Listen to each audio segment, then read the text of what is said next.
Now, President Bio, during the colloquium, also subscribed to Professor Yemi Osibajo's leadership and governance perspective, which postulates that there is no wisdom of man that can change men or change nations. It is the power and wisdom of God. Rekindling the test of time, apparently apart from the military leadership in the 90s, Sierra Leoneans, for the second time under civilian leadership and democratic dispensation, gave the mantle of trust and leadership to President Bio as head of state and commander-in-chief under the new direction governance since 2018. Tonight, we ask the following questions. Where are we as a nation, and what has changed? What are the landmark achievements so far in President Bio's governance? What are the legacies already set in the legislative, executive, and judiciary as major pillars in governance? This is AYV on Sunday, and I am Phoebian Swale. Good evening again and welcome.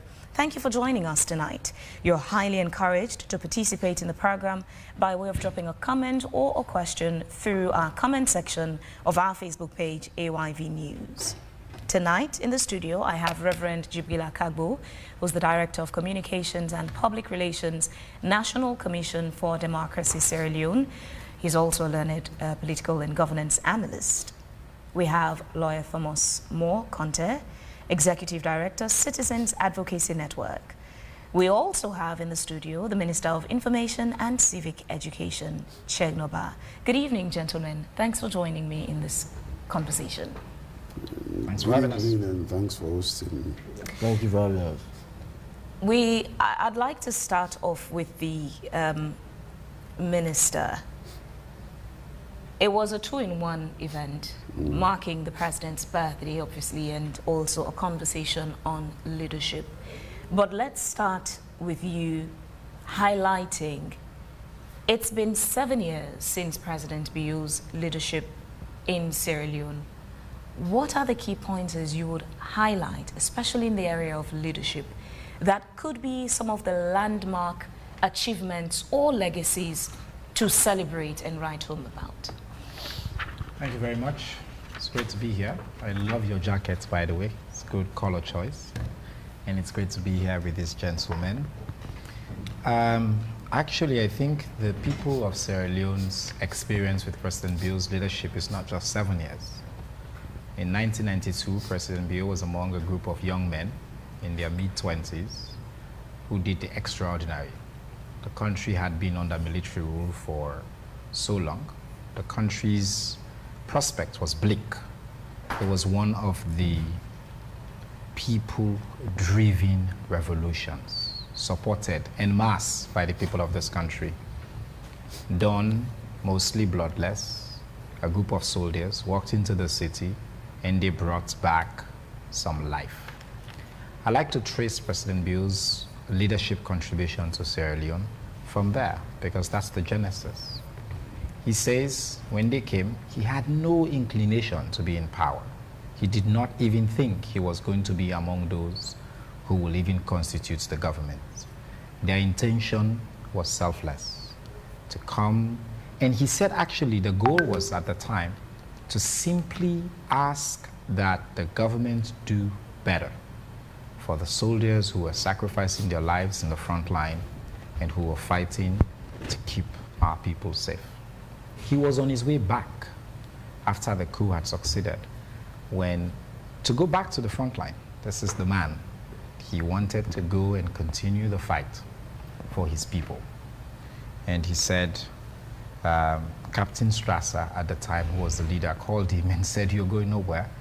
You have to be part of the leadership council." And as he likes to say, which is another part of his leadership attributes that I like to talk about, he said, "I was given the most improbable position, Secretary of State for Information. I'm not a talker. People don't know him to be like, those of us who enjoy or have a very specific proclivity to express ourselves. But this is a man from day one is about service. And in that position, he didn't just serve, he served with distinction. Sierra Leoneans will recall that when he took that position, SLBS was dead. He had been off air for years as Secretary of State for Information, and I like to say he brought it back to a place where, unfortunately, it has successive governments since. It has not really moved on. This is the man. The second major interaction that people will have with His Excellency will be when he decided that he thought that his partner, who was then Captain Strasser, was not willing to usher in democracy at a time when he felt this was the time. And he, again, a bloodless coup, he showed leadership, he gave him the dignity of an exit, and President Bio at the time became the head of state as a young man. I'd like to point out that in the 1990s, 95, 96, military leaders across Africa were not in the business of conducting elections and passing power over. This was an extraordinary foresight and courage and sacrifice. He organized a conversation and said, I will listen to the people. And when the people said, we are committed to elections before peace, he didn't just do that, he was the first leader in the history of this country that also started a concrete peace process. He went out of his way. But that part of the history has been contested with different opinions or interpretations I like to hear those opinions. Of what really happened. For some, it's an overthrow within an overthrow. President Bio overthrowing the same set of people he had contested. The same set of people he had joined to first of all overthrow. For the right reason. Then taking the decision upon himself to say it was time for an election. Correct. Contrary to what the then leader thought was right. So this was him going off of what he thinks was right then. Yes, and because he was on the right side of history. This is what I call providence. This is a man who has always felt the pulse of the nation and has made the right decision. He chose But at if the you time, juxtapose that to what happened in 2023, the November 26 failed attempted coup, may not be exactly the same situation, just some similarities there. Not even close. Those who had made the attempt were calling on people to join them in the streets, saying that the leadership that Sierra Leone had then needed to be changed. Again, going off of someone's opinion to say this is what Sierra Leone needs. If you juxtapose that to what President Bio did back then during the junta administration, he was making the choice to say this is not what Sierra Leone needs at this time. With respect, Phoebia, the contrast could not be more spectacular. First, we were under one-party dictatorship and oppressed.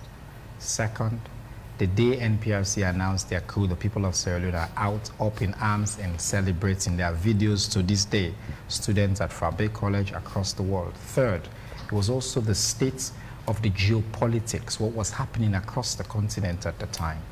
In contrast to 2023, these hooligans, these people who had no clue what they were doing, were just a bunch of people who wanted to interrupt the democratic process, to the point that the people of Sierra Leone voted overwhelmingly against them by their actions. So I want to point out that President Bio started a peace process. He brought us face to face. By the way, he says today, many in NPRC thought, what a crazy man. Why would he do that? To talk to Fodesanko. He did. Then the elections, they even set up a party. Every political party at the time went to President Bio and asked him to be the flag bearer if he wanted to run. He said, no, sir, I am going to resign, and it is time for this country to be ushered into. I think back as, I came of age in that period. I started paying attention to politics. I've read a lot about that period. I studied political science at Frabe College. And I keep asking him, what extraordinary foresight did you have? Because life is a gamble, right? You do not know that you will come back, you will be head of state, you'll be president again. But he laid it aside.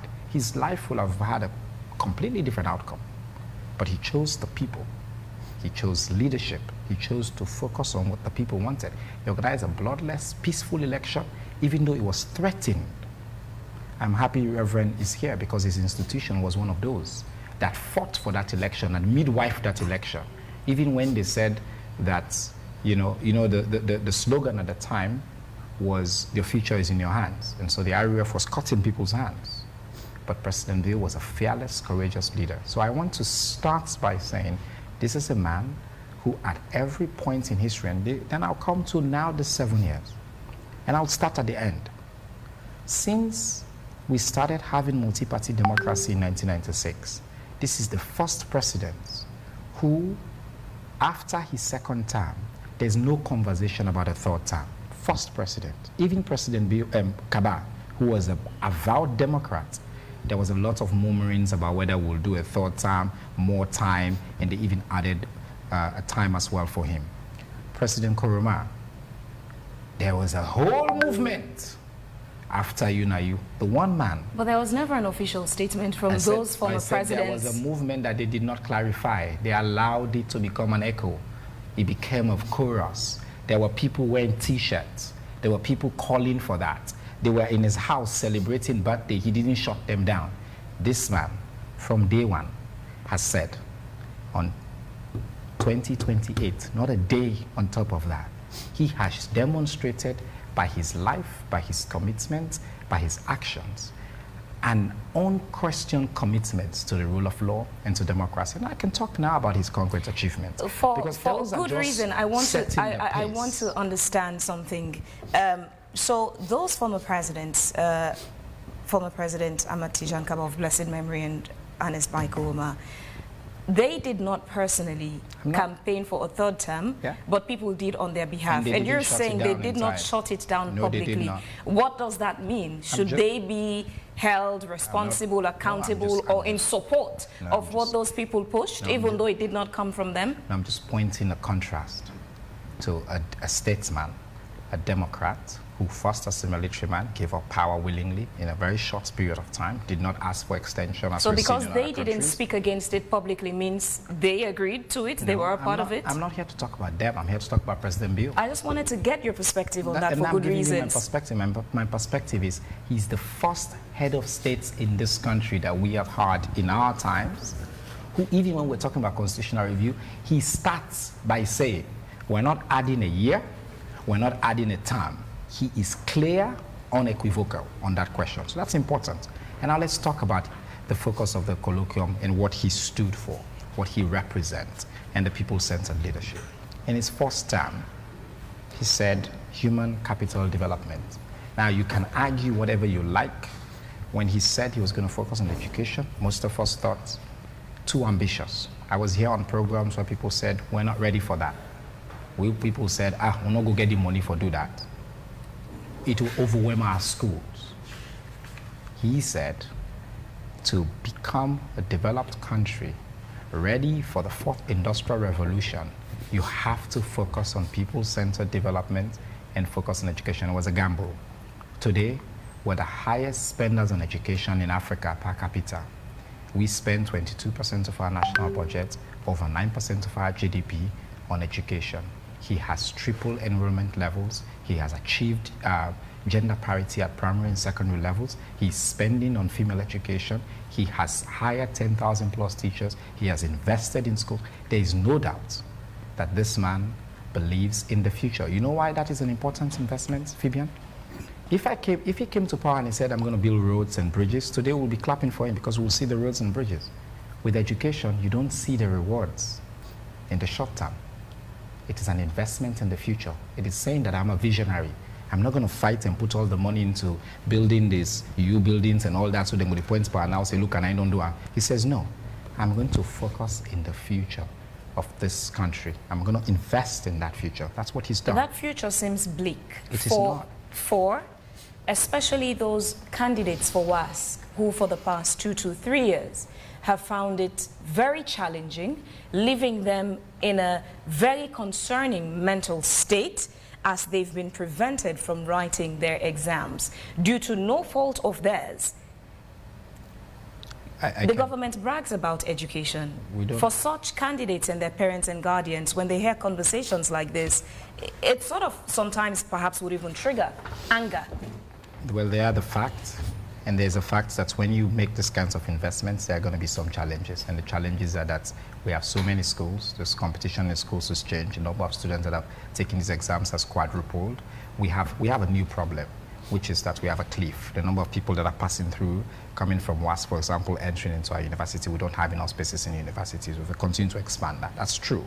We also have a small problem. It's a really minute percentage of students who cannot take the WASP exam, mostly because of the problems with the high schools, the principals in the schools.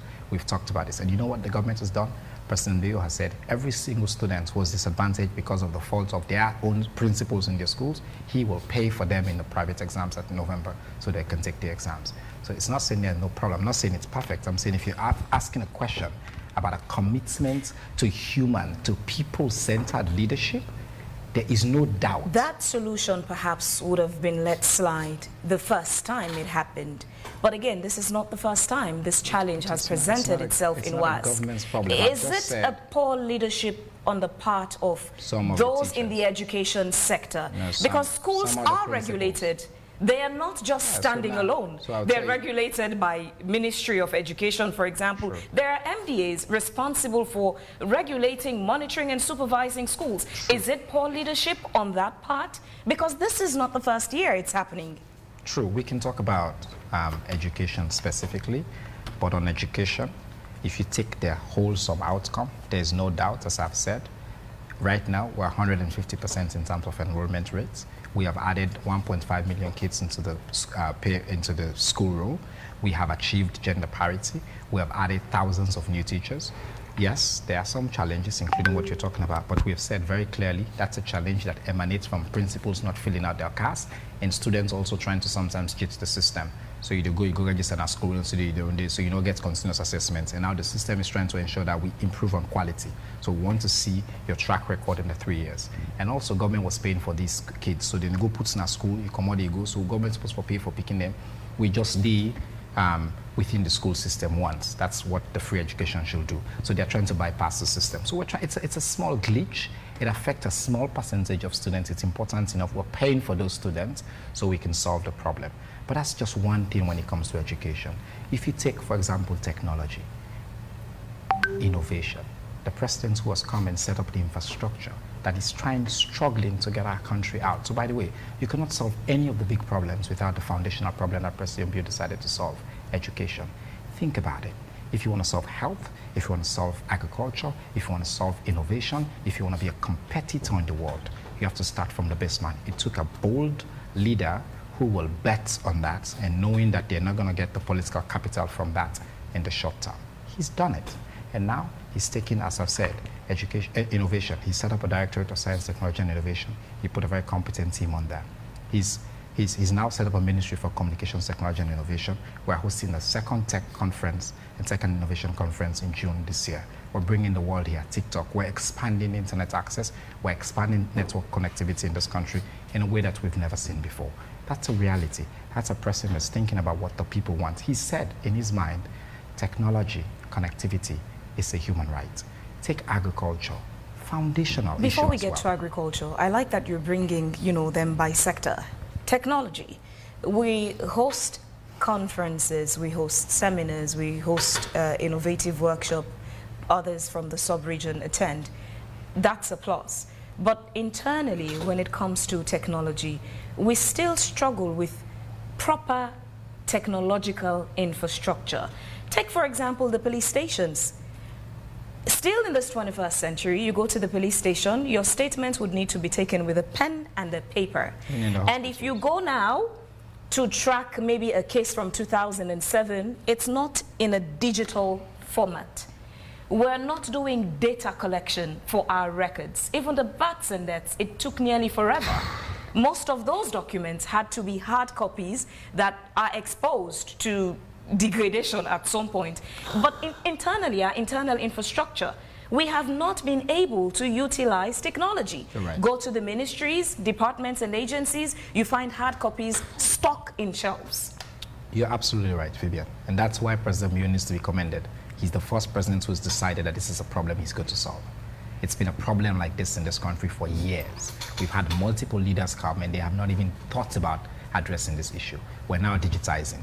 We have a new records and archives management policy that we're bringing forward to help us digitize government archive. We have the Ministry of Communications, Technology and Innovation working alongside the STI. They are innovating military records. They are digitizing military records. They are digitizing police records. I was at the hospitals today. It pains me when you're over the hospital seeing people holding pen and paper, writing down.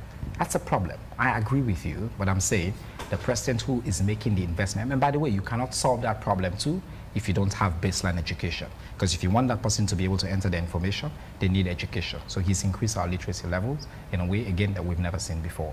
Now let's come to agriculture.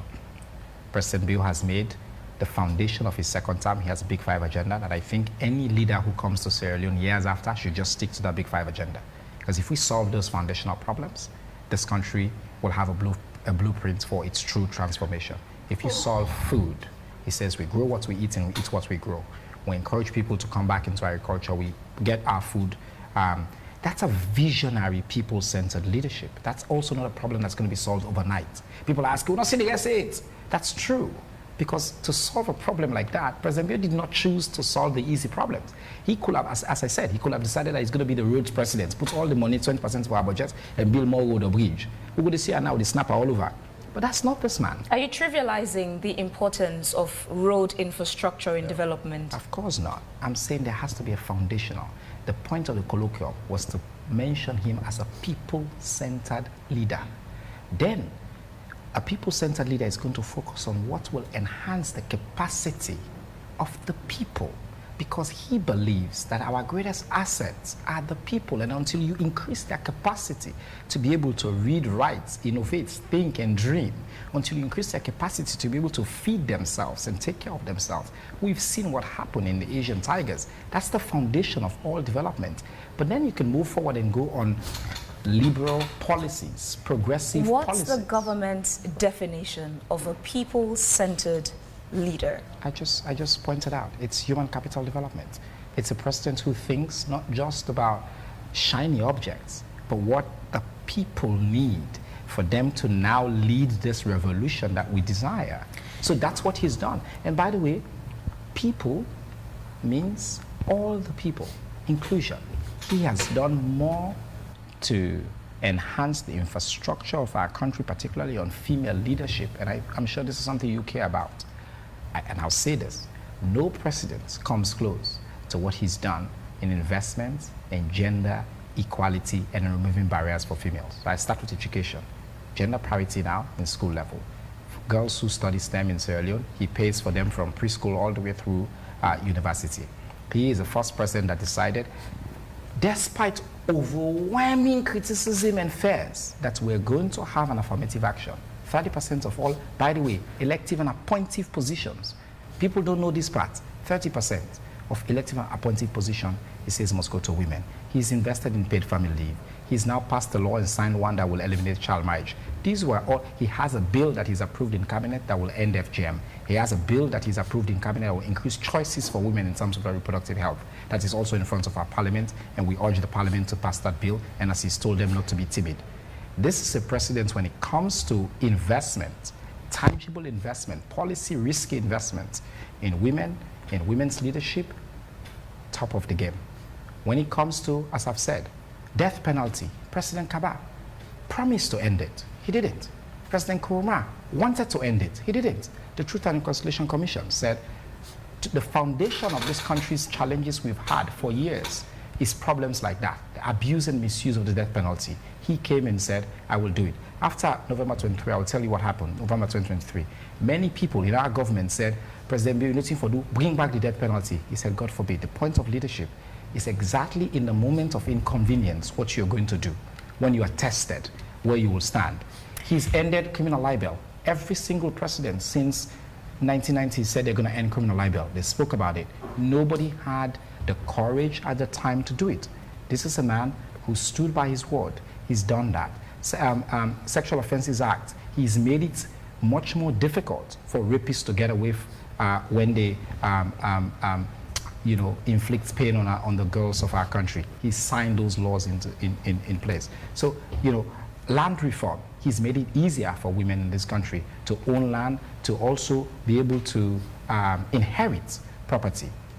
Every single issue And I know this because I come from an activist background. I know my brother here as an activist is going to speak about these things.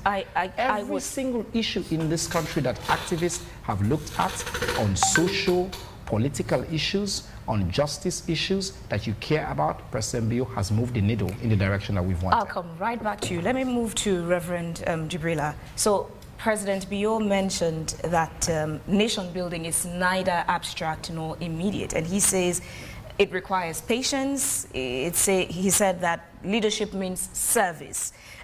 He said government is continuity. But do you see these principles reflected in President Bio's governance? Very interesting question. Thank you so much for the opportunity. Of course, it's like we often say, democracy is a process and not an event. So that was what he was talking about, that it's not abstract and it does not happen overnight. Agreed. That cannot be contested. But there is this thing about government being continuity. Honestly, I wish it had been so. But we've seen over time that for most of the time when new leaders take over, it's always about condemning 100% what the predecessors did. And well, they say better late than never. And if we are now acknowledging it at this time, that's the way to go. Because if we had that approach long before now, we were going to even talk about a long-term development plan, that every other president who comes is just a continuation in terms of how to do it. It's not about now deciding what to do. But what we've seen over time is that each time a new president comes to State House, it's almost like we have to stop for almost a year, putting our development plan together, forgetting that there was a development plan before that, and that has affected us in terms of development. But noting that government is continuity for me is something I want us to emphasize going forward, because that is what will take us to where we're supposed to go as a nation. If we have a blueprint in terms of a long-term national development plan, President A comes, he takes this aspect, he does it, and President B comes, he takes another. That is how, in terms of continuity, the nation will grow. That is how, in terms of continuity, the nation will develop. And for me, that is something I like to see happen the more. That we take it beyond the expressions, the rhetorics. Let's now practicalize it. Even as the president has mentioned it, let the state operatives pick it up from there and see how they connect the dots to ensure that all of the things that we've been doing in the past, they do not go to waste, but they are part of the continuous national development. The minister just defined sort of people-centered leadership from the government's perspective. Do you agree with his submission on what people-centered leadership is? Well, that's I can say it's a comprehensive package. What would be your perspective on it? What would you say is really people-centered leadership? Of course, what has been mentioned is a key element of it in terms of human capital development. But we want to add another layer to it, where we have the opportunity for exchange. In other words, we must have ways and means to hear from the people. Because there are times you go to a particular community, you take developments to them, and you've not even heard from them what they want. But when you have that opportunity for exchange, okay, now let's do the needs assessment. Let's hear from you. Let's know what your take is on XYZ. When that happens, that is how you have a kind of people-centered leadership where they are fully involved in terms of what you are doing. It's not the top-bottom approach, but we call it the bottom-top approach, where the people are fully involved in even what you call agenda setting. And we want to see more of that. It's a fine thing to talk about human capital development, but let's also make room for the feedback to understand and get it from the perspective of the people where they are. With all of what government has done for the last number of years, we want to get to that point where effective evaluation should be done, so that it's not a waste of time in terms of efforts government has put into the work it has done. But when you get the feedback, it puts you in a position where you fully understand whether what I have been doing is actually appreciated by the people or not. If there is room for adjustment, we can make such room. But if you don't have time to evaluate the things that you are doing, you are going to face serious challenges. Separation of powers has been one of the key things as well that would help preserve and protect democracy in any nation. In Sierra Leone's perspective, over the last 7 years of President Bio's stewardship in the country, what would you say in that area of separation of powers, especially the relationship between the executive and parliament, the legislative? Now, we'll look at that from a constitutional perspective. In black and white, the 1991 Constitution has stated in clear terms who is who and who does what. And even where we have overlaps, you know, it's meant to establish what you call checks and balances. But truth be told, we've seen clear evidence of what you might call belligerence. That because of the nature of our politics and the outcome of our elections, especially in President Bio's first inning, we had a situation where you had more members of parliament from the opposition until petitions were done and changes took place. But that kind of situation where you have that on parliament, the atmosphere was chaotic. Of course, we witnessed a situation where OSD they went to parliament, some parliamentarians were beaten up, and we have that back and forth. So it's been a strong battle, I would say, between the government in power and the opposition. And there was even a time when we know there was a governance boycott. But thankfully, we were able to come together again. But that wrangling is something that we need to pay attention. We need to pay attention to it. It's something that does not go well for us as a nation, because even when we belong to different political parties, we must look for ways and means to contribute to the governance process of the nation. But if we're at loggerheads at all times, it's challenging to get that done. When laws are passed in Parliament, you need the support of all sides to ensure that it's done in accordance with democratic principles. But at times, that is not what we see. It's more of the fighting, more of the bickering. But we must get to that point where we look at the situation from the lens of the nation, not from the lens of our different political parties. If we do that, we're going to continue to have a very divided country. And that is not something that will foster development. Take your time to check the records, and even the present reality is indicating to us that until we get united in more realistic terms, we are going to face the development challenges that we're experiencing now. Thomas Moore, let me usher you in the conversation. So the colloquium itself was on the theme from vision to impact, the people-centered leadership model. And you know, reflecting on the vision of President Bio that he communicated during the 2018 elections for the manifesto up until even 2023 elections, the vision he communicated versus the reality. Connect that to the theme from vision to impact. What would you say about his time in office, his vision and his impact? Are they on the same page? Well, I would say there's a stark difference between the vision and the reality. I don't want to bore you with his history, as has been done by my brother, Chelno, during the NPRC days.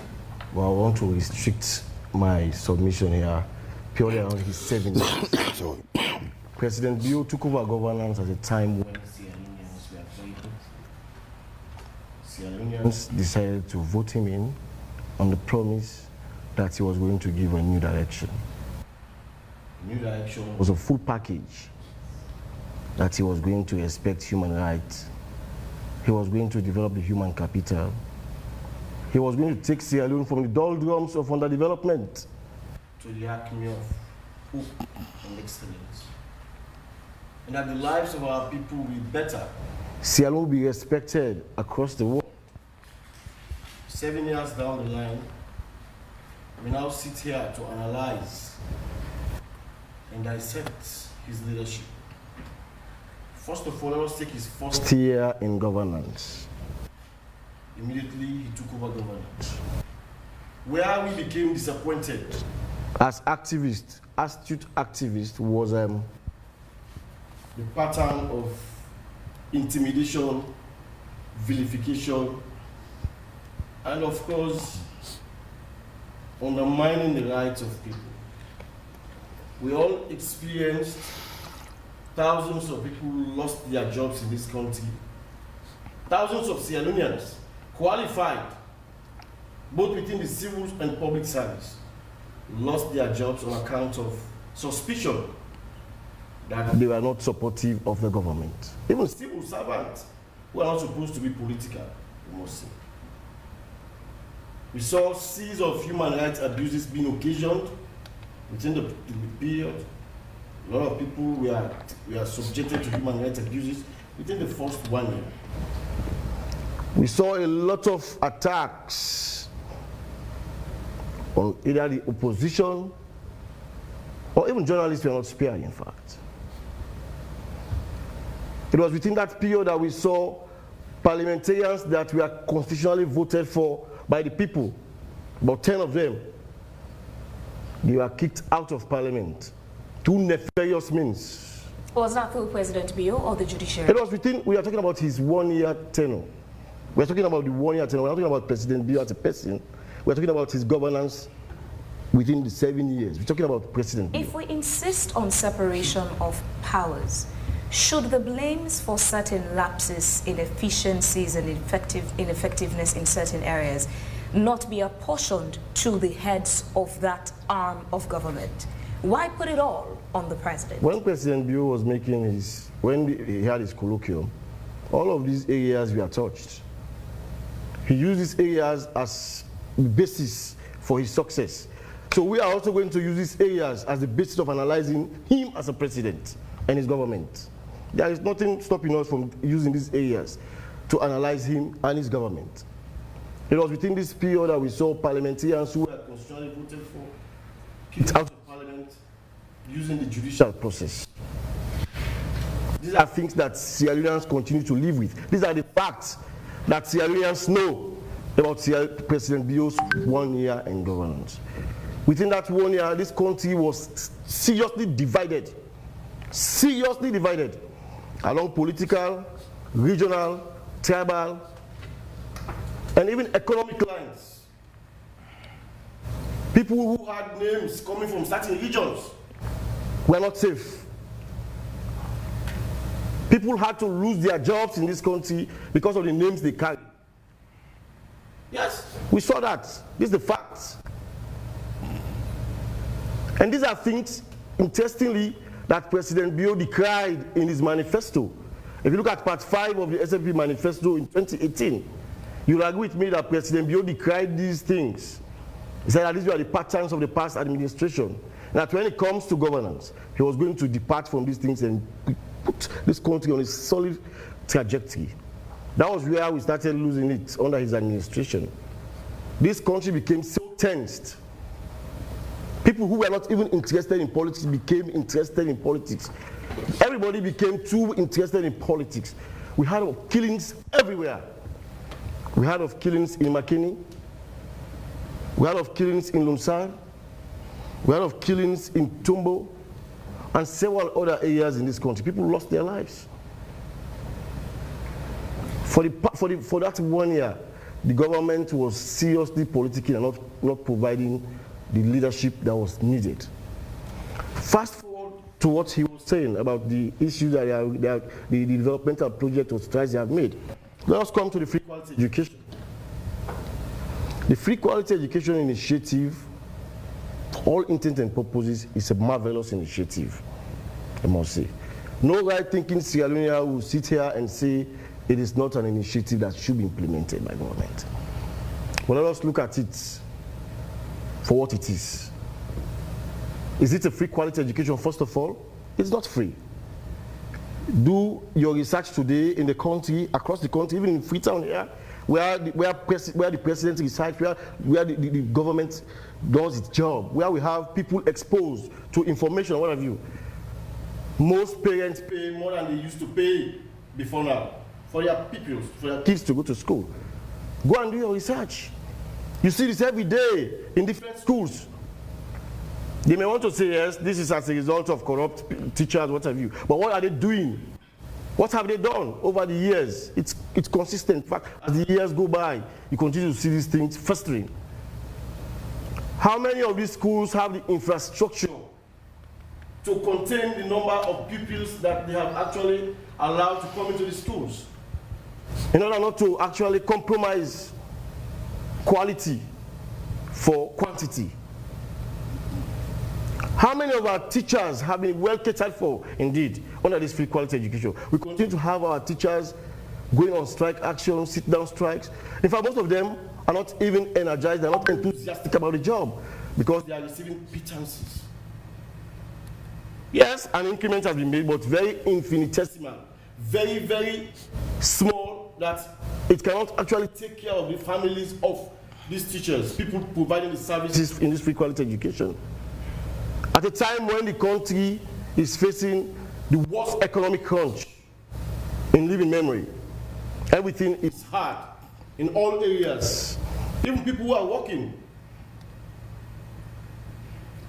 So these are the challenges we face in terms of the education sector. These are some of the challenges. The keynote speaker for the colloquium, the immediate past Vice President of Nigeria, Osinbajo, was applauding the president for his human capital development, which he says is people-centered and is a game changer for national development. But what would you say in assessing the impact of his assessment on the lives of the citizens of the country? That man is a diplomat. That man will come here and give diplomatic lectures.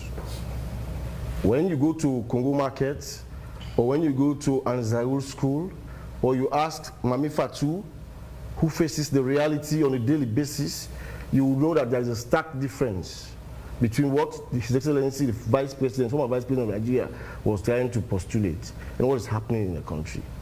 We are here as activists to present the reality and to push them and to make them not comfortable, not to sit on platforms like this and present a picture as everything is rosy, or the issues they are raising are excellent. He talked about President Bio's human rights records, abolition of death penalty and what have you. Marvelous. In contemporary times, we expect our leaders to actually warm up to some of these ideals. But it is within this period that this death penalty has been abolished that we have seen more deaths, more extrajudicial killings in this country. So if the death penalty was in force to kill people through just means, through judicial means, and now in the absence of the death penalty, we see security personnel, we see extrajudicial killings. We can count over 100 people or more that have been killed under this administration immediately after this death penalty was abolished. So what sense does it make, in fact? What sense does it make? Come to agriculture. He was making heavy weather on agriculture, the minister. What have we produced as a nation for the past 7 years to date, even as we sit here now? What can we boast of as a nation in terms of agriculture? The basic things to eat, we rely on the international community. Even to speak, we export. Even the gari we buy in this country, the gari we make from cassava planted in this country, is expensive than the rice we bring from abroad. Where are the agricultural implements that have been provided for our farmers? What support have they provided for our farmers in the real sense of the word? Are these equipment that are bringing all of these facilities, the fertilizers, what have you, are they reaching the real people? That brings me to what Reverend was saying, that we need to have needs assessment. Are these things just shared amongst themselves within government? These machines, these implements, and all of these things, to go and do farming on their own and then do whatever they want to do with the proceeds? Because we're not seeing the results. We're not seeing the results in our country. We continue to live in a country that is hungrier than it was before now. People go to bed on hungry stomach.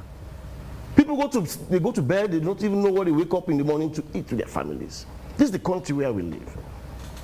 No wonder the UN actually gave us a score of being one of the most unhappy nations in the world.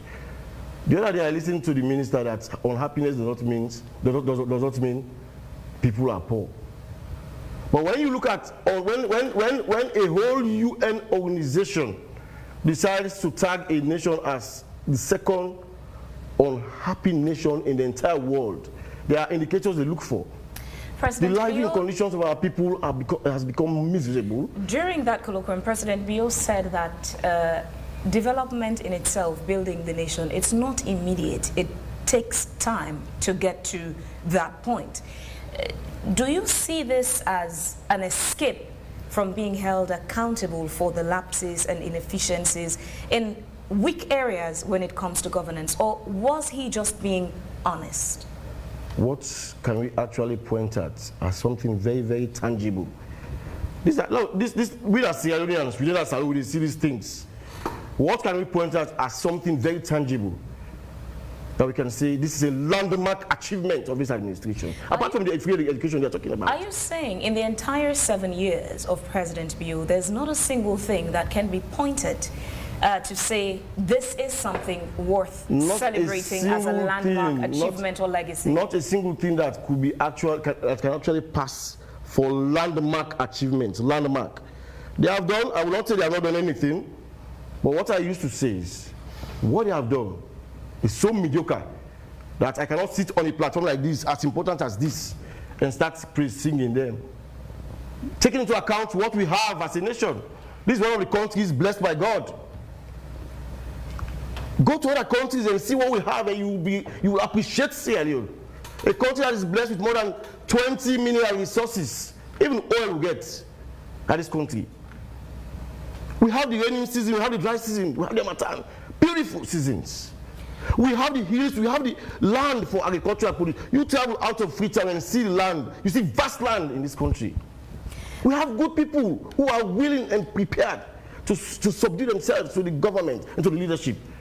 They only need a foresight, they need a visionary leadership to provide them with that direction.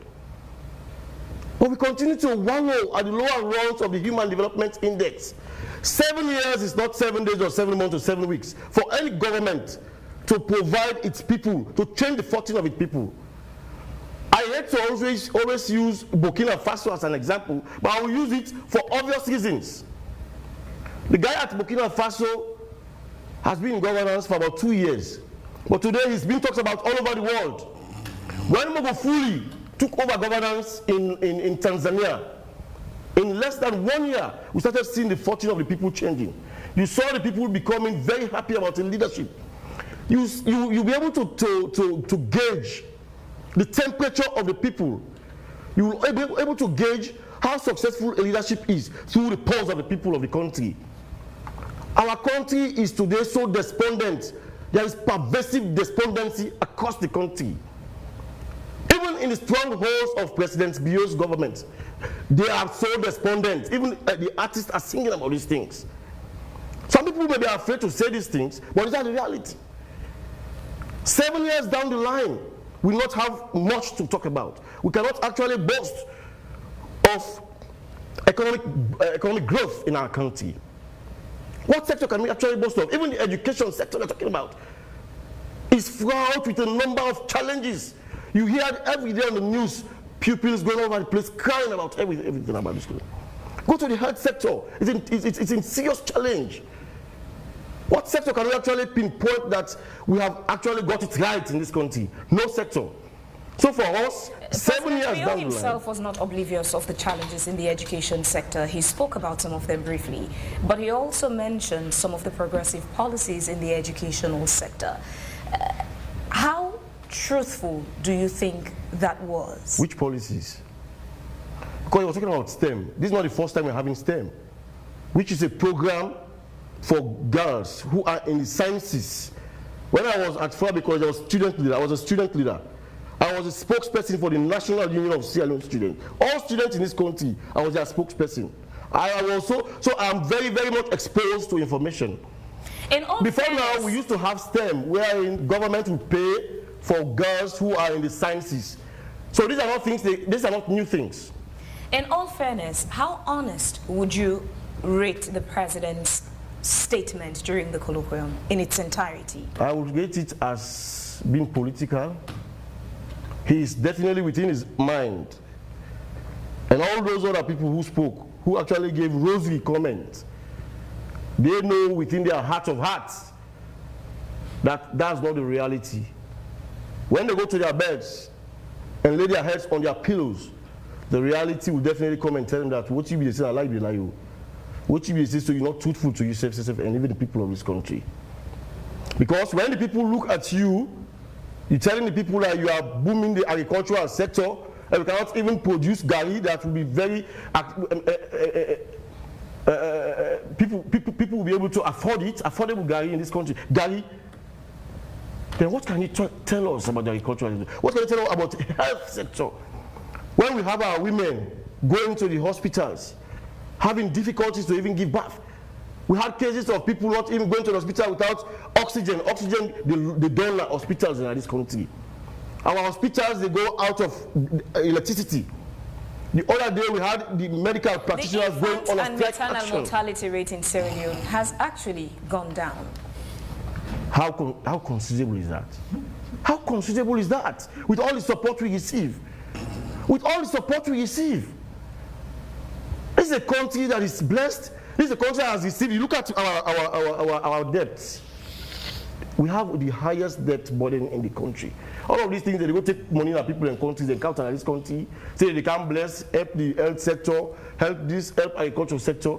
But we don't see the benefit. We are not seeing the benefit. We're not seeing the turnout of these things. I'll come right back to you, Thomas. Let me come back to Reverend Kagbo quickly. When we started the conversation earlier on, the minister spoke about the more time sort of agenda campaign for late former President Ahmad Tijan Kawa and Anis Bai Kowoma. Then I asked him, those people did not publicly make those pronouncements. Other people did on their behalf. But he was standing saying not once did they make a public statement against it or to distance themselves from that. But one key thing that brings to mind from that portion of the conversation is the times when our leaders have chosen to be silent over things that they perhaps should have spoken about publicly. Are there instances you would recall, things that have happened in Sierra Leone, either by party members or even appointees of President Biu, things that they did that undermines democracy and good governance that he should have spoken against publicly that he didn't?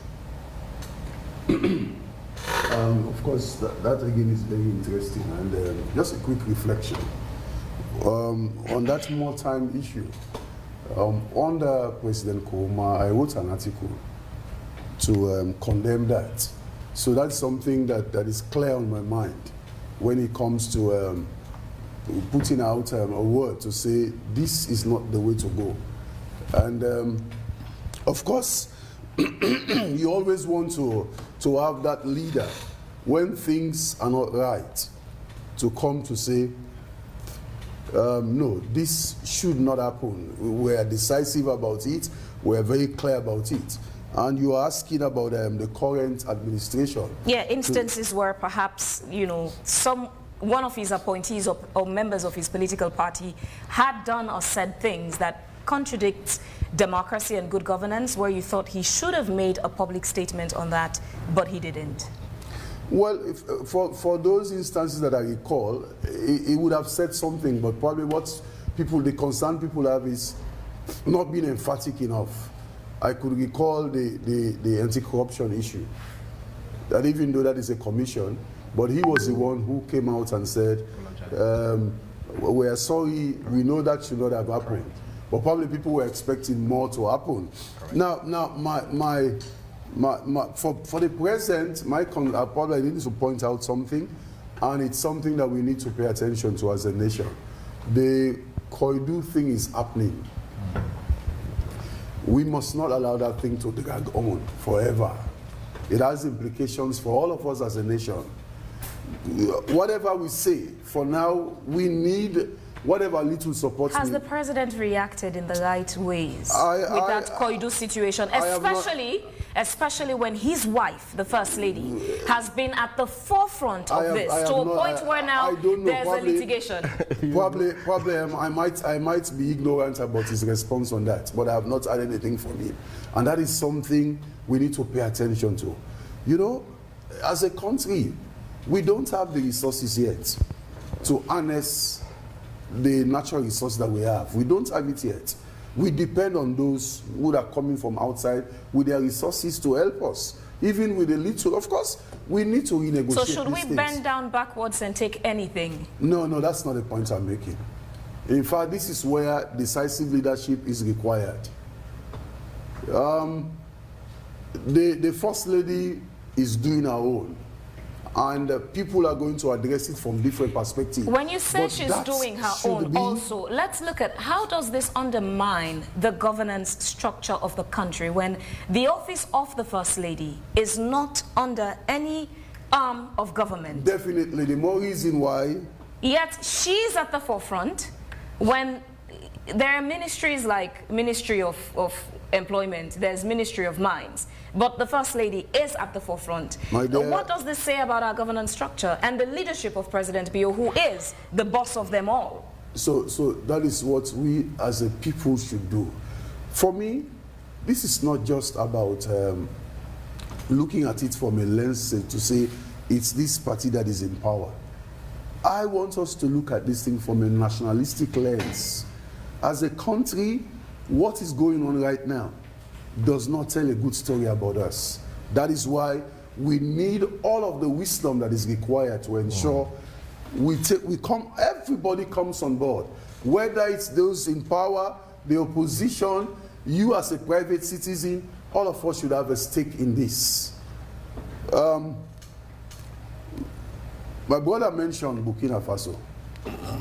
And what the military government did was to nationalize their gold industry. Yeah. And it's paying off. Mm-hmm. The question that we want to ask ourselves as a nation, without even begin to point fingers, where do we want to go as a nation? Do we want to continue this way? What is responsible for the things that are happening? That you have somebody rising up as an activist to say we want to address these issues. Are there measures that we can follow in terms of the law to get these things done properly? For me, if you ask, we have to follow the law to get these things done properly. So at the end of the day, it becomes a win-win situation for everybody involved. When you say follow the law, I'll come to the minister shortly. Let me come back to you, Thomas. I asked Reverend about what does this say about President Bio's leadership when the Koidu situation is still ongoing.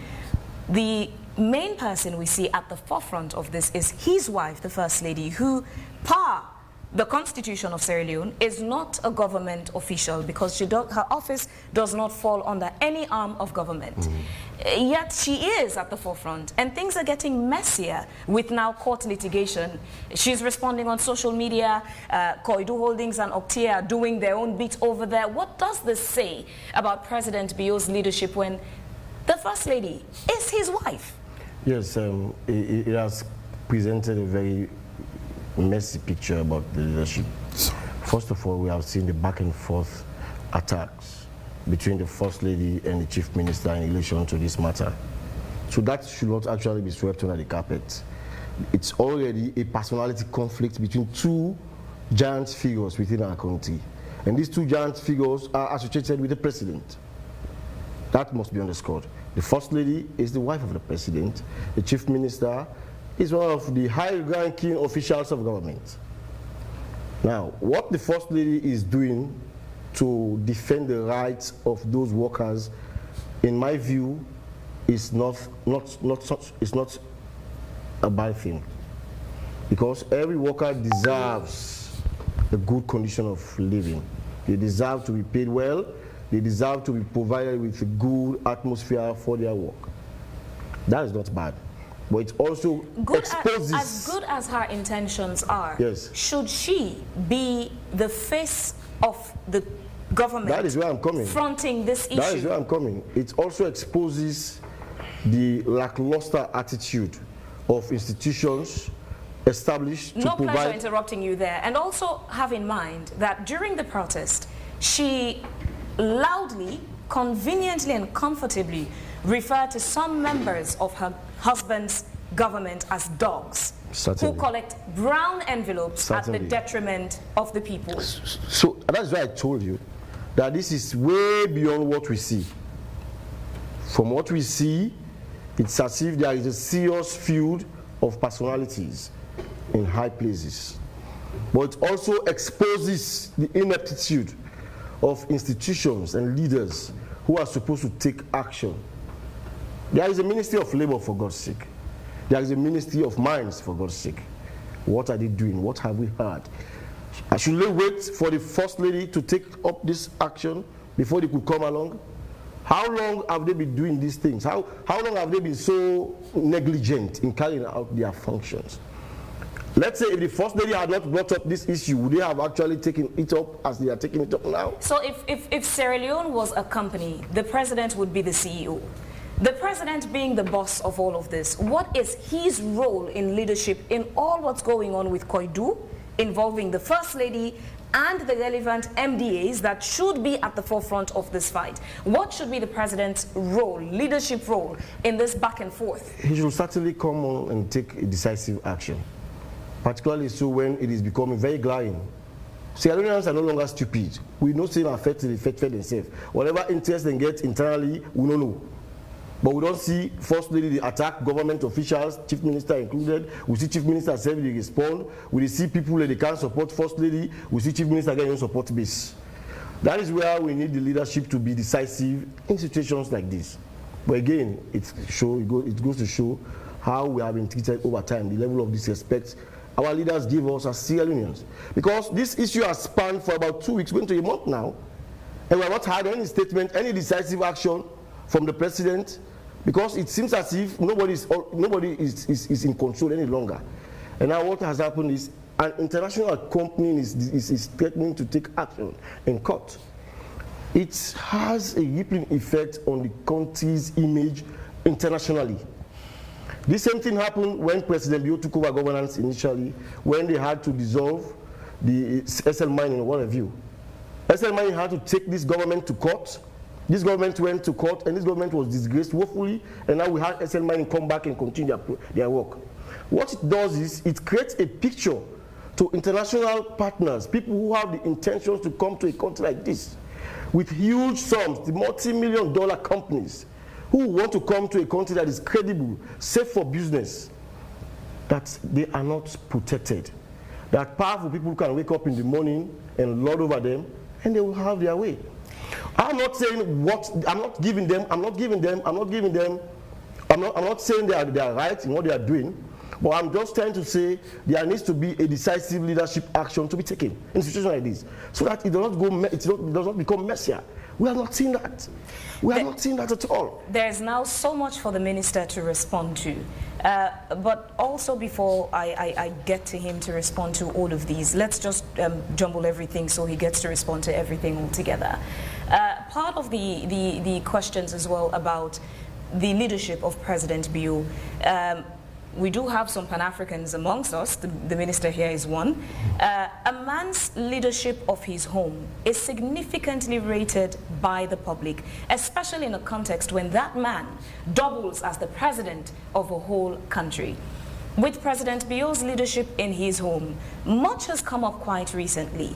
One of those as well, the issue of his daughter, Agnes, being directly linked to your Slyjackers, where we've not gotten to hear much from the president concerning this situation, even though public keeps demanding more information, accountability on how a wanted man, an internationally wanted fugitive for drugs, has been seen very close to the president with rumors of having an intimate or romantic relationship with his daughter. Yet, the statements from the president or reactions seem as if nothing seems wrong. It's a normal day. All is okay. I have not seen a reaction from him yet on the matter. What I have seen is a reaction from the Minister of Information on behalf of government, in which he said the president does not even know this man in question, and that the man went to church to attend normal church service. But if we are to actually connect the dots... With multiple videos, including yes, at the farm as well. Certainly. If we are to connect the dots and be reasonable and prudent and be honest with ourselves and the people, we will come to the realization that this man does not only have close relations with even the president, but he enjoys some level of security from the system. Because the level of defiance, or the level of, what would I say, for want of a better word, we have seen the government, the system, being very, very reluctant to even let him out of this country, to even give him up for extradition. Yes, there are processes to be followed. The other day I was listening to the minister, he was making reference to Adebayo and what have you. In my view, I think that is actually out of place.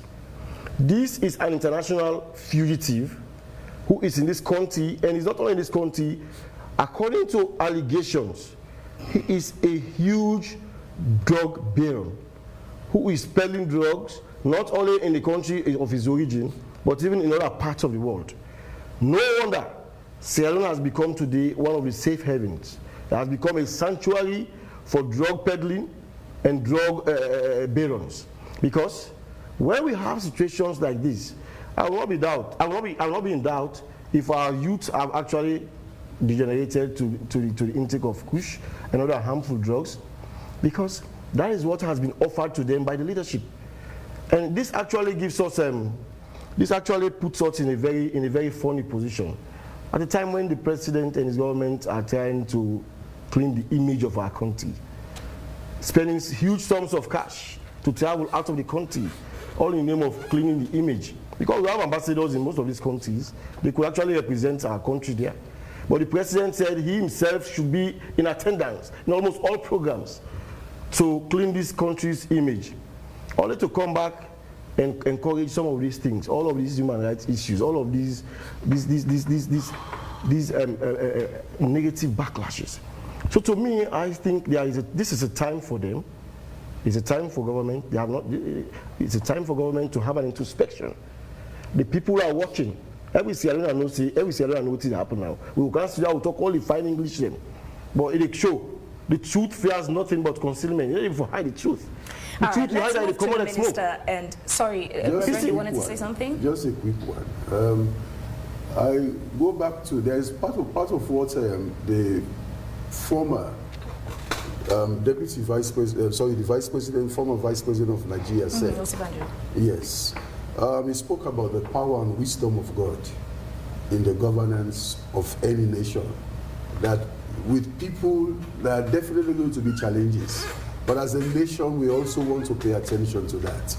The president, at a time like this, needs the power and the wisdom of God to move this nation in the direction he ought to move this nation. All right, Mr. Minister, there's been quite a lot said there that you need to respond to. I just sat through 45 minutes. They sat through 30 minutes listening to just you before we moved to them. Fabian, allow me to finish my sentence. I wasn't complaining about the time. We can't do the program like this. If you ask me, allow me to finish.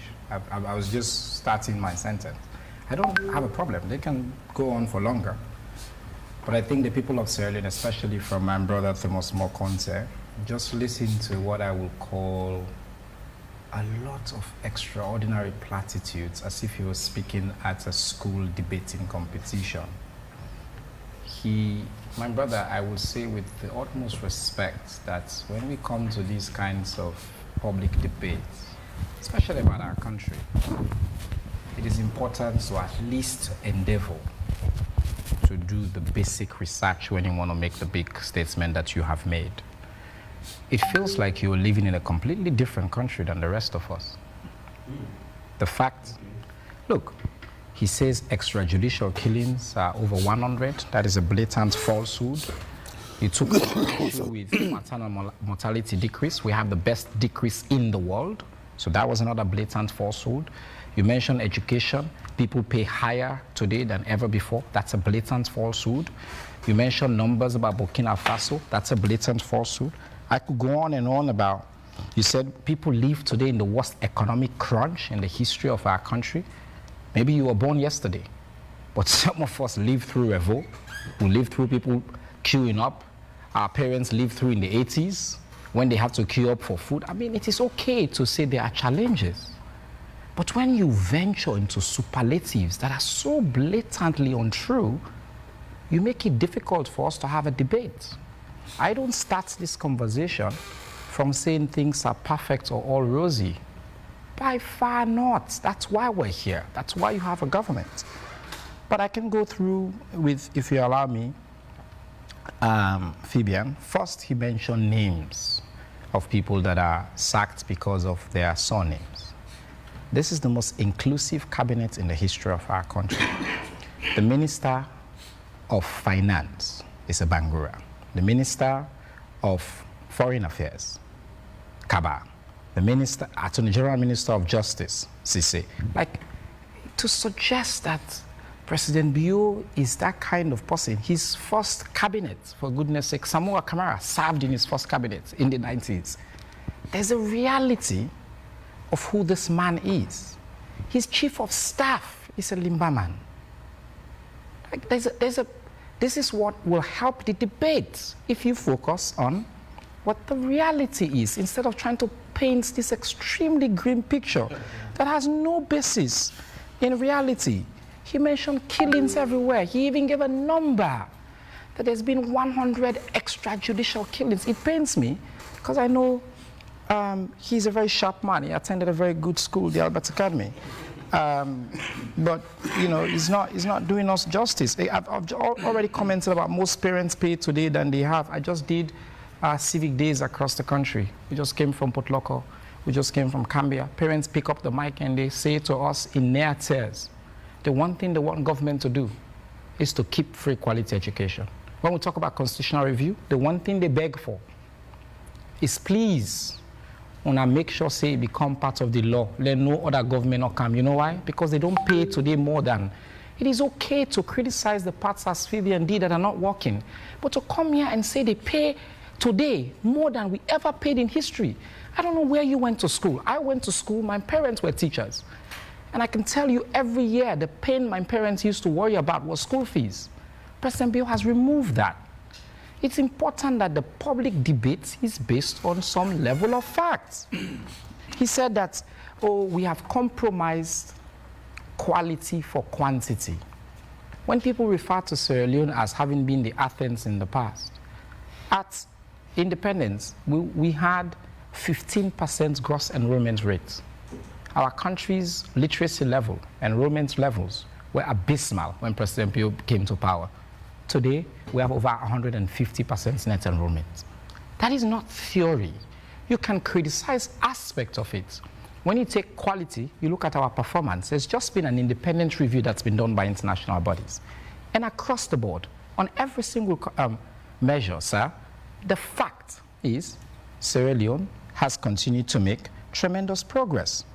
He says that teachers are going on strike action everywhere.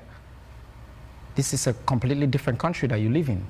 I don't remember when last teachers have gone on strike everywhere in Sierra Leone.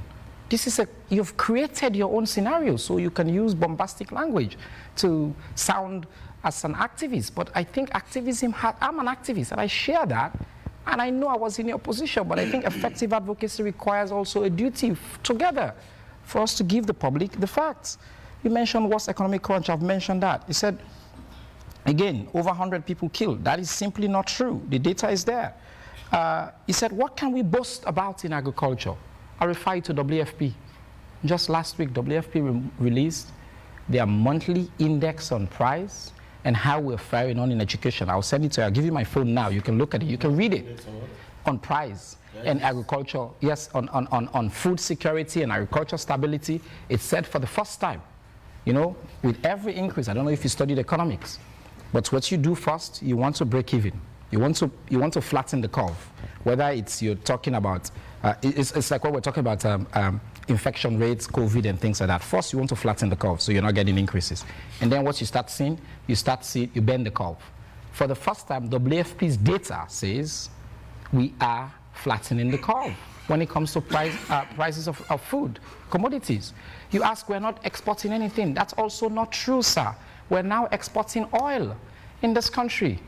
Rice, we have created a scenario where we are improving and increasing the level of rice we're producing. Now, is it perfect? I agree with you there. It's not perfect. We have a lot of work to do. But let us start the conversation not by a figment of our imagination, but the reality. Now, he went and says the UN gave us a score on happiness.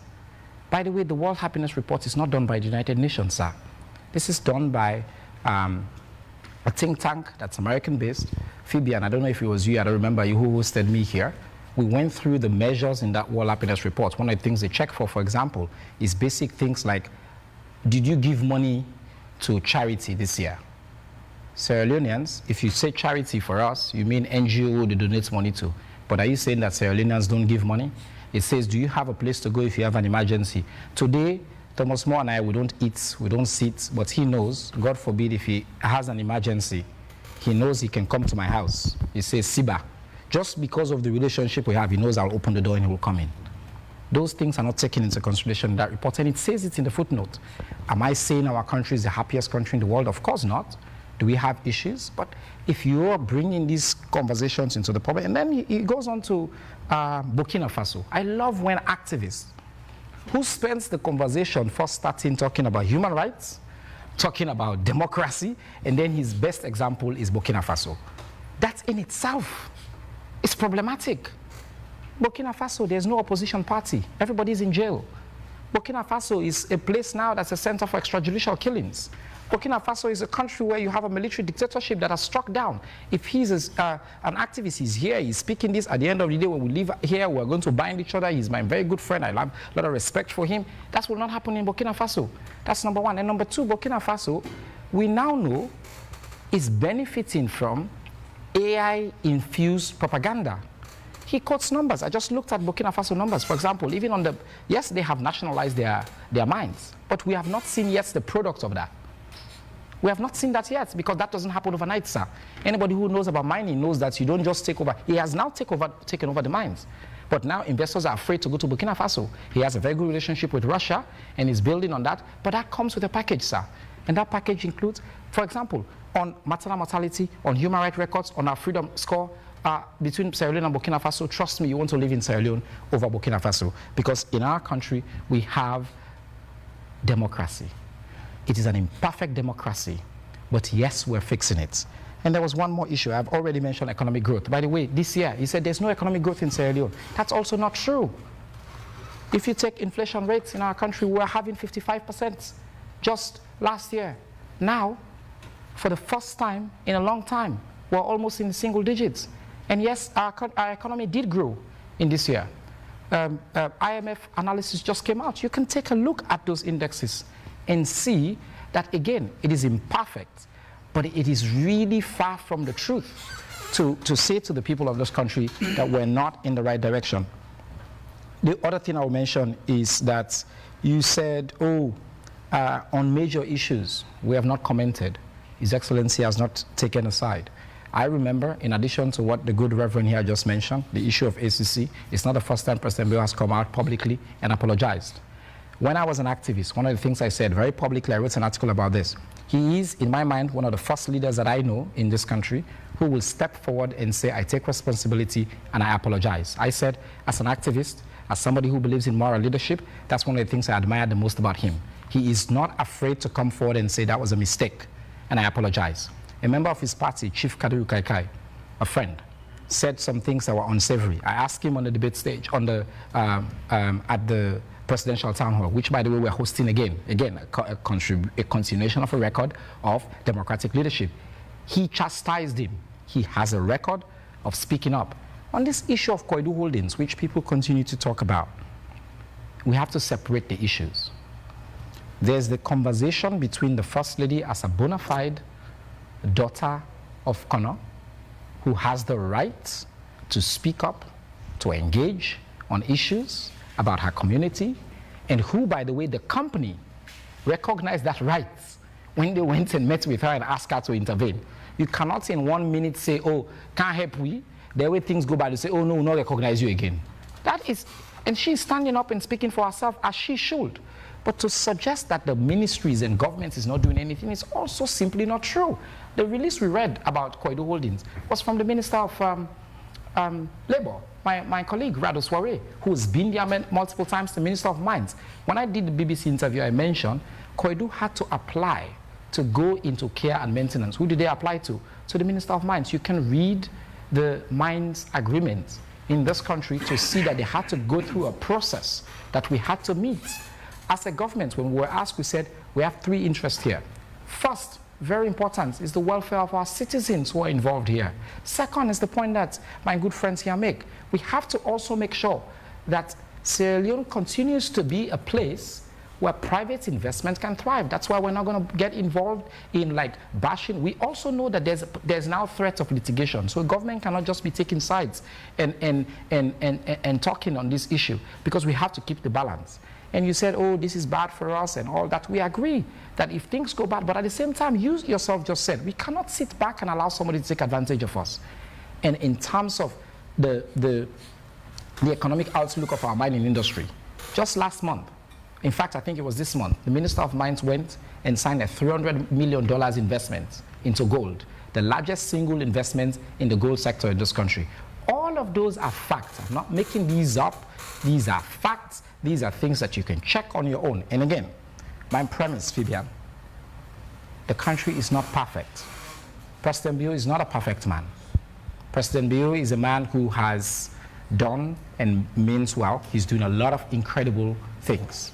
He makes mistakes, but he takes responsibility for those mistakes. That's what we're talking about. And he is committed to changing the foundations of the things that we have that have held this country back for so long. Education, food security, human security. He mentioned technology, that we have nothing. Oh, because he used to be at Fabre College, he was a student leader at Fabre College, therefore he knows everything about the technology, that the state of the investment that we're making in technology. Every single observer of this country, you take, for example, take technology, just take internet access across the country, just take 3G access across the country. We're in the 90% now. These are things that are just last week. This weekend, yesterday, President Bio went to Moyamba. For the first time in a long time, he turned on the electricity. Electricity access, he met at a certain percentage in the teens. It's now well into the 30%. Again, it's not perfect, but it's... My friend, I said you spoke here for 45 minutes. I didn't say anything. He's taking over. Gentlemen, I'll give you a few seconds to cool off. I'm heading off to Studio 2 to join the live audience and get their feedback into the program. Once we hear from the live audience, we'll join Emmanuel Nyakemomo to read out some of the comments on our Facebook page, AYV News. But let's join the live audience in the studio. Please summarize, go straight to the point, and let's wrap this up neatly. All right, good evening. I'm Yusuf Mosie Suma. I have 4 questions for Mr. Minister and 1 question for our 2 panelists. 4 questions. Well, anyway, let me just make it fast. One is, why did you, the minister, say the issue of people not taking the WAS is not the fault of the government, but the fault of the principals? So why? If President Bio said government is continuity, I would like the minister to kindly name a single project President Bio has implemented, which is from his predecessor, Ernest Bai Koroma. The people-centered leadership, I want to know what exactly this means. It is the people-centered leadership within those at the helm of affairs or the grassroots. what would you say to concerns raised by citizens in relation to the saying that this government has failed the citizens of this country drastically? Last one is for Reverend and Thomas Moore, Esquire. In a scale of 10, how would you, both of you, rate the entire leadership of President Bio within these 7 years in relation to his 2018 and 2023 manifestos? Thank you. Next person, please. Yeah, I have one question for the minister, of course. My name is George Kanu. The leadership of His Excellency has been described as the people-centered leadership, and it is described that people-centered leadership is prioritizing the well-being growth and empowerment of the people you lead. How has the government of His Excellency prioritized the well-being and the growth and empowerment of the people? All right. Yes. Good evening to all of us. My name is Abdul Denke. As we have signed in today's discussion, I am elated that our fundamental concentration has been on the interest of the nation. I'm certain to say that the nation is fatigued of protocol speeches, fermented submissions, speeches that are coded with stillborn promises that has no reflection on the scale of satisfactory manifestation. In fact, what alights the hand of God upon a nation is the level of sincerity that our leaders express on a daily basis as they are in governance. I want to say here tonight that the scope of the president's speech on Monday clearly catalogues the various interests of the ordinary citizen of this nation. My prayer is that Sierra Leone will get into a trajectory that will benefit all of us. Thank you. All right. Good evening. My name is Ibrahim Lahai. I report for Radio Shalom. I want to start with Mr. Ba, who happens to be the Minister for Information. He started, to talk about, the first, I want to go back to MPRC. That was where you started anyway. There was this rumor, I don't know, correct me if I'm wrong, please, that he promised when he overthrew, Strasser, he promised to return the, governance to civilian rule. That was what he promised, according to what we had. Because at that time, I was only like 10 years old at the time, 1996. I was just 10 years at the time. What would you say about what people have to say? That when he handed over, the promise he made it because he was under international pressure, because for all we know, military government all over the world is not encouraged by international bodies. You and I know that for sure. What would you say that because he handed over at the time because he was under international pressure? Then let me come back to some of the promises he made before the 2018 elections. President Bio made a number of promises. I think I want to just go back to before the 2028 election, that's the debate that was, moderated by our senior colleague, Hassan Rooney. President Bio at the time talked about, at the time I think the price of rice of bag was less than 300,000 leos. He made a promise that the bag of rice at the time was too much. It was less than, a little over 200,000 leos. He made a promise that he was going to reduce the price if he becomes the president of this country. What's the cost of the rice of bag? What's the cost now per bag? Because it was close to 1 million or 1,000 leos. But I think the prices were reduced to at least 700 or so, or 750. But to me, quite honestly, that is still not enough. You know, I was expecting more reduction than that. Thank you very much. Thank you very much to the live audience for your submission. Would move to Emmanuel Nyakemomo to read out some of the messages from our Facebook page. Over to you, Emmanuel. Good evening, Fabian. Of course, we have to move fast because of time.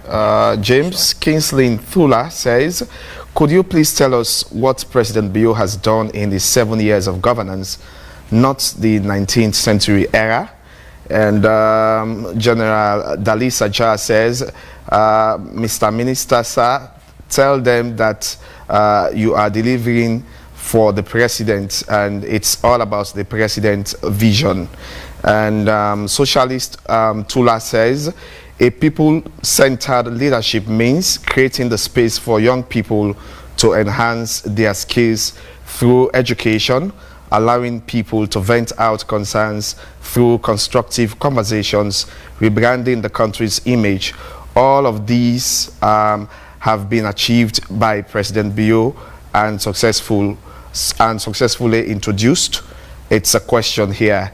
And Sulaiman Kamara is saying, President Bio is the father of democracy. Well said, Mr. Minister of Information. Alimami Toure says, if you listen to politicians and living out the country, you believe all is bright and beautiful, but sadly, not the case. Mr. Minister, the people are suffering.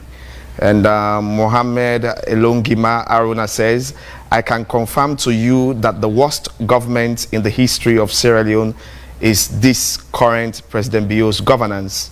Faya James says, these leadership principles of democracy are never visible in our present time. They have to be visible for all of us in Sierra Leone. Sise Ibrahim is saying, Sierra Leone is not thinking about development as of now. Some criminal politicians think that Sierra Leone is their family property. Those are all the messages that we can take for tonight, and back to you, Fabian. I'll start with you, Reverend, your response. All the questions were from Ebo. That's exactly why I'd need to start with Reverend. Thank you very much. Gentlemen, just so we utilize the time judiciously, please respond to questions that were posed to you. Yeah. Okay, somebody raised the issue about rating President Bio. Of course, I have a background in teaching, but I don't think that is what I've come to do. He said on a scale of 1 to 10. 1 to 10. So where you have the answer, and you're asking me a question for which you have an answer. Well, I'm sure the person is just curious to hear your perspective. So my perspective, I will always, coming from a democracy background, I will always say this, that we've come a long way. And even this president has contributed to that long way we've come from. But it's still work in progress. So we have a lot, we have so much more to do to ensure we get to the pinnacle of democracy. But it's work in progress. All right, so there's 10 minutes left for the end of the program. In that 10 minutes, I'll split 5 minutes between Thomas and the minister. 5 minutes each. I have like 20 questions.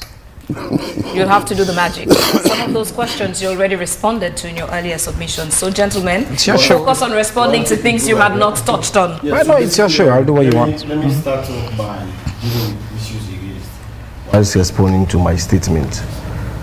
The issues I've raised are issues that are very, very clear and alive with us as a nation. When you wake up in the morning, these are things that we see. Are people happy? No. Even from the text messages you have had. If you now do a research, you do a vox pop, you realize that 9 out of 10 people will express their dissatisfaction with the current state of affairs. And I have not said that this government has not done anything. Let me just correct the minister on that. What I have said is, what you have done is so mediocre that I cannot sit on a platform like this and glorify it. And I will continue to say that.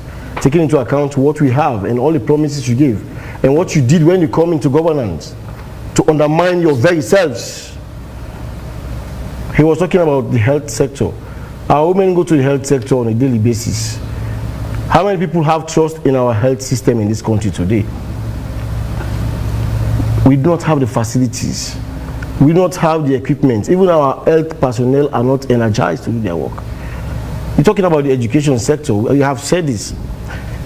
Parents who are looking at you at home will be very, very angry with you today to tell them that they are not paying anything for their kids in school. At times when we sit on platforms like this to discuss issues of national concern, we have to be honest with ourselves. I hate to interrupt, but I just didn't say that. We have to be honest with ourselves. I raised the point about people paying today more than they were paying in fact before now. And he said nobody is doing that. That is disingenuous to the highest of levels. Yes, it's disingenuous. There are people paying for their kids in serious issue about technology. He misquoted me there. That is not the first time we are having a STEM program. There has been STEM program for girls who enter into university before now. This is not the first time. That was when I talked about being a student leader. Let us come to the issues that actually affect the people, that continue to undermine this country's growth. This is one of the most corrupt administrations in the history of our country. One of the most corrupt. You look at Auditor General reports over the years, it is replete of unaccounted funds that this government has squandered, running into billions of leones. The records are there. Go and check from 2018 to date. This is a government that had to actually sack, had to actually give the Auditor General out of office because they're not happy with what she was doing. One of the most diligent civil servants in our history. People continue to live in squalor in different areas. You talk about free quality education, we undertook a project known as FACTS. Travel out of this country and see how schools are in dilapidated states. There are schools that cannot even boast of blackboards, not to talk of benches to sit on. And we talk about free quality education. What's quality about it? We don't want to come to this platform and talk about these issues. These are the issues that continue to affect our nation's growth. Because they amplify the issues, they amplify things that do not even exist. Why people go to bed hungry? Yes, this is one of the most unhappy countries in the world. It's not Thomas More saying it. It's a report that came out.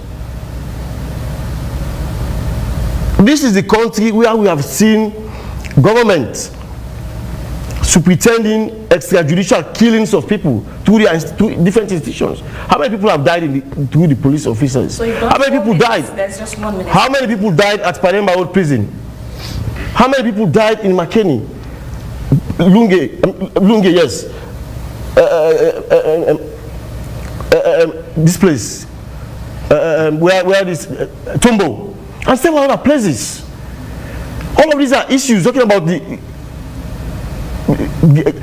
reviewing the law against death penalty. But this was a period when people were killed under their watch.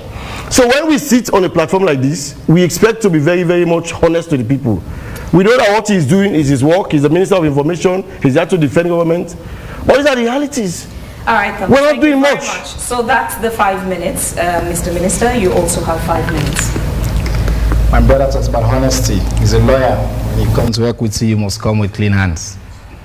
He said the country is most corrupt in the history of our country. Every single international index disagrees. Every single one of that disagrees. MCC, CPI, Transparency International, we're doing better than any time in our history. Gentlemen, please, 5 minutes. He's responding. Again, if you take MCC, for example, in 2017, on the eve of President Bio's ascent to power, we're at the 40%. Since he's come to power, we've never been below 70%. Now, you can have an opinion. That's okay. You can use big English. That's okay. Actually, you went to a very good school, the Albert Academy, so you are equipped to use big English, but it doesn't entitle you to the facts, and the facts are sacred. And then, when we have disagreements on perception, we look at international index. because we have objective people that look at how we're doing, and then they assess us. Healthcare. One of the questions I got asked was about continuity and whether President Bio has continued any initiatives of his predecessor. President Nkrumah started the free healthcare initiative for pregnant and lactating mothers. Correct, sir? President Bio has expanded on that. That's an example of continuity. And we've seen, again, he will not acknowledge it, but everybody who has looked at our country, we have just been given an award for being the country that had the most dramatic reduction in maternal mortality. That's a fact. Now, you can sit here and say, no, you can use big English, you can use big words, you can try to convince the people, but the fact is, today, our women are dying way less than any time in the recent history of our country. That's also a fact. And I did not say people don't pay anything in school. I said today people are pleased and begging for us to continue the free quality education. It's not perfect by any means. We're trying to continue to invest. That's why President Bio, even though he moved to agriculture, he's continued and increased investments in free quality school education so we can fix the issues. And by the way, my brother, STEM means science, technology, engineering, and math. The T is for technology. That's why I refer to it. Well, your response suggested that you probably were under pressure and you did not realize that's what I was referring to. Another question was, if President Bio's people-centered is just focused on people at the top or at the helm of affairs. Obviously not. If he wanted to do that, he would not focus on education. He will not focus on expanding rural electrification. He will not focus on expanding rural access to technology, to internet connectivity, to mobile penetration, to digitizing the way we think about mobile money, to creating a single payment switch right now for our country. Those are all intentional programs. Agriculture, it's the most basic equalizer in the world, agriculture, because no matter who you are, you're going to eat. He wants us to feed our tummies and feed our brains, something that I'm sure my brother will be very pleased about. And there was a very pointed question about whether President Bio succumbed to international pressure. What I would say to that is, every other military dictatorship in our sub-region today is experiencing military dictatorship. Did they change? Guinea is having a military. They are having pressure, international pressure. Did they hand over power? On the eve of him taking over power, he said, I'm here to usher in democracy. He promised it, and he delivered it. That's the fact. You can have a debate about the outsins of it, but he conducted an election, he put down his guns, and he left the country. Now, you can disagree with the man, you can dislike him, and that's your prerogative, but that is something you're going to take away from him. That's just a fact. And by the way, I want to take the question on the promise. So you've also done 4 minutes. There's a minute left. I want to take the question on the promise of the price of rice. I think it's a good point. I think what you want to, that's why I didn't say he's a perfect man. And I've said you want to look at, again, economics will tell you that you're talking about real price, which is not just the price as an absolute number, but also when you adjust it for inflation, size of the economy, and other external factors. Are we where we're supposed to be? We're not. But that's why in his second term, he has decided that he is going to fold his sleeves and is going to transform the way this country's relationship is with agriculture. And as I've just said, the WFP reports, I hope you're Googling it now, my brother, so you can read from it and learn from it that we are actually headed in the right direction. And final question is, why is it the fault of principles about WASC? It's very simple. Your principal, each head of the school is supposed to submit to WASC. What is called, by the way, Sierra Leone is not the only participant in WAEC, right? We have our other West African countries. We all live by the same rules. That's why the exam results are accepted everywhere, because we have to live by the same rules. You have to submit your continuous assessment test, your studies. Now, some principals fail to meet the deadline. Government has invested a lot of money. We've trained them. We've spent time. We've suspended teachers, principals. Some still fail to submit because why didn't they do UQ sometimes, some a capacity issue and all of that. I'm not saying entirely that, 100% of it. That's why government has said, we're going to fix it. How do we fix it? We don't want to disadvantage those students. We can't control or impose on WAEC to take those students in. But we have an opportunity for them to take private exams where caste is not a consideration. We're paying for them to do that. That's a government that's committed. That's a president that understands that at the end of the day, we cannot just cast aspersions and point fingers at each other. We have to continue to solve the real problems that we face. But if I may be allowed to just say a final word as I close. I want to thank people who have contributed and said and spoken about the challenges we face as a country, and said, look, things are not perfect. I know that. I'm a Sierra Leonean myself. I was raised by 2 teachers. They've taught me as well the principles of honesty. One of the things I've said as a public official is I will not lie to the people of this country. And inshallah, I've been able to maintain that and committed that even when things are tough, and I will agree that some things are tough, but there's no way anybody will look at this country and say things are headed in the wrong direction. On every single score, we're heading in the right direction. His Excellency is done the work, is investing, is brought in the right set of people, and we're working on solving this problem. I'll have to cut it there. Well, this is what would end today's edition of AYV on Sunday. On the panel, I've had Reverend Jibrila Kagbo, Director of Communications and Public Relations, National Commission for Democracy, Sierra Leone. He's a learned political and governance analyst. I've had Lawyer Thomas Moore-Conte, Executive Director, Citizens Advocacy Network. I've also had the Minister of Information and Civic Education, Chegnoba. Sincere thanks to all of you for tuning in, especially our active and engaged audience in the studio and online, also on TV and on radio, particularly to those of you who contributed by dropping comments on our comment section, keeping that section buzzing this evening. Thanks to my producers, Emmanuel Nyake Momo and Ransford McLean, and to the entire AYV on Sunday technical and graphical crew. A repeat broadcast of the program will be aired on Tuesday at 11 a.m. on DSTV channel 399. I am Phoebian Sweel. Thank you for your time. Have a good evening and take care. Up next is Primetime News. Good night.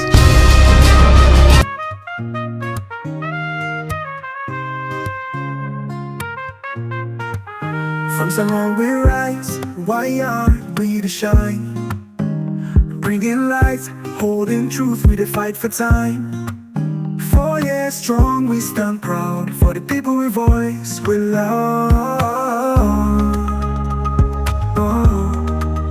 But in the offices, corruption they grow.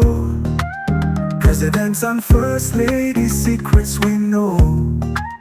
Fatima beyond.